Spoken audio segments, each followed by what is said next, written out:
వీళ్ళు మాట్లాడేటువంటి మాటలు చూస్తూ ఉంటే ఈ యొక్క హత్యా కోణాన్ని ఒక రాజకీయ దురుద్దేశంతో బీఆర్ఎస్ పార్టీ పైన, సాక్షాత్తు మాజీ ముఖ్యమంత్రి కేసీఆర్ గారిపైన, హరీష్ రావు గారిపైన, నాపైన చుట్టేటువంటి ప్రయత్నం చేస్తున్నట్టు కనబడతా ఉన్నది. ఎందుకంటే ఈ యొక్క రాజలింగమూర్తి అనేటువంటి వ్యక్తి కాళేశ్వరం ప్రాజెక్టు మీద ఒక కేసు వేసిండు. ఆ కేసు వేసినందుకే మంత్రి అయితే సాక్షాత్తు వెంకటరమణారెడ్డి హత్య చేయించిండని చెప్తా ఉన్నాడు. ఏ ఆధారంతో ఆయన మాట్లాడుతున్నాడో ఆయన నోటికే మొక్కాలి. ఈరోజు ఆయన పార్టీ శాసనసభ్యుడిగా ఉండేటువంటి వేముల వీరేశం అనేటువంటి ఈరోజు ప్రస్తుత శాసనసభ్యుడు గతంలో ఒక హత్య చేయించిండని చెప్పి ఆ రోజు ధర్నాలు చేసినటువంటి సందర్భాలు మనం చూస్తాం. అసెంబ్లీ వేదిక మీద కూడా లేనటువంటి మాటలు అనేక మాట్లాడినట్టు చూస్తాం. వెంకటరెడ్డికి ఇది పూర్తిగా ఒక ఆనవాయితీ అయిపోయింది, ఆనవాయితీతో మాట్లాడుతున్నట్టుగా అర్థమవుతూ ఉన్నది.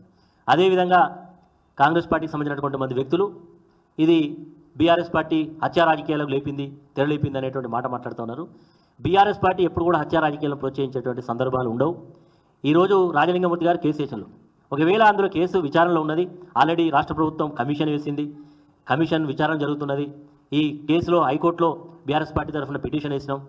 హైకోర్టు దాన్ని స్టాప్ చేయడం జరిగింది. భూపాలపల్లి డిస్ట్రిక్ట్ కోర్టు ఇచ్చినటువంటి ప్రొసీడింగ్స్ కూడా మేము కోర్టులో చట్టపరంగా ఎదుర్కొనే సందర్భాలు మాకున్నాయి. కానీ ఈరోజు అక్కడ హత్య జరిగిన దానికి భూ వివాదాలే కారణమని, ఈ వ్యక్తికి అక్కడ ఉండేటువంటి కొంతమంది వ్యక్తుల మధ్య భూ వివాదాలకు సంబంధించినటువంటి పంచాయతీ నడుస్తున్నది, కోర్టులో ఉన్నది అనేటువంటి సందర్భంలో ఈ చంపినటువంటి వ్యక్తులు కూడా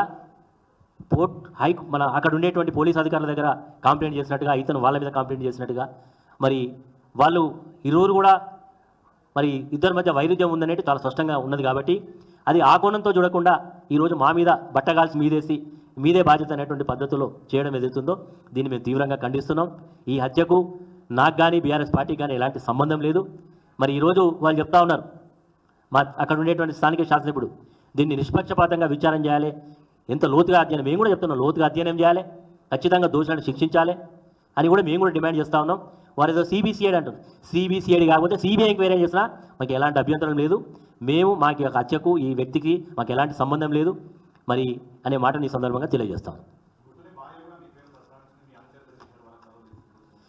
ఈరోజు ముత్తుడి భార్య ఇచ్చినటువంటి కంప్లైంట్ ఏ రకంగా ఉంది, కొన్ని గంటలు మారిన తర్వాత కొంతమంది వ్యక్తులు వారిని ప్రేరేపితం చేసి మాట్లాడించినట్టుగా కనబడుతూ ఉన్నది తప్ప, ఇది గతంలో ఈరోజు ఎవరైతే ఆమె ఆరోపణ చేస్తూ ఉన్నదో ఆమె గతంలో బీఆర్ఎస్ పార్టీ నుంచి కౌన్సిలర్గా గెలిచినటువంటి ఆమె, వాళ్ళ యొక్క విధానాలు నచ్చగానే వారిని పార్టీ నుంచి దూరం పెట్టడం జరిగింది. ఈరోజు ఆమె మాట్లాడినటువంటి మాట కొంతమంది వ్యక్తుల యొక్క ప్రేరేపితంతో మాట్లాడినట్టుగా ఉన్నాయి. మరి ఈరోజు నిజంగా మేము చెప్తా ఉన్నాం, అక్కడ ఉండేటువంటి పోలీస్ అధికారులకు వాస్తవాలని కూడా తెలుసు. అక్కడ ఉండేటువంటి భూ వివాదాల్లో ఎంతవరకు ఇతను కూరుకుపోయిండు, ఇతను ఒక రౌడీ షీటర్గా కూడా ఉన్నాడు, చాలా లిటిగెంట్ అనేది కూడా అక్కడ ఉండేటువంటి భూపాలపల్లి ఎవరైనా చెప్తారు. కాబట్టి అతని యొక్క హత్యకు ఆ భూ వివాదమే తప్ప నాకు కానీ మా పార్టీకి కానీ ఎలాంటి సంబంధం లేదు. మా పార్టీకి సంబంధించినటువంటి ఏ వ్యక్తుల యొక్క ప్రమేయం లేదు. ఇది కేవలం మా మీద చేస్తున్నటువంటి నిరాధారమైనటువంటి ఆరోపణలు తప్ప ఇది కూడా వాస్తవం లేదనేది నా అభిప్రాయం. ప్రపంచంలో ఏ మూల ఏ క్షణం ఏం జరుగుతుందో వేగంగా తెలుసుకోవడానికి తొలి వెలుగు వాట్సాప్ ఛానల్ని ఫాలో చేయండి.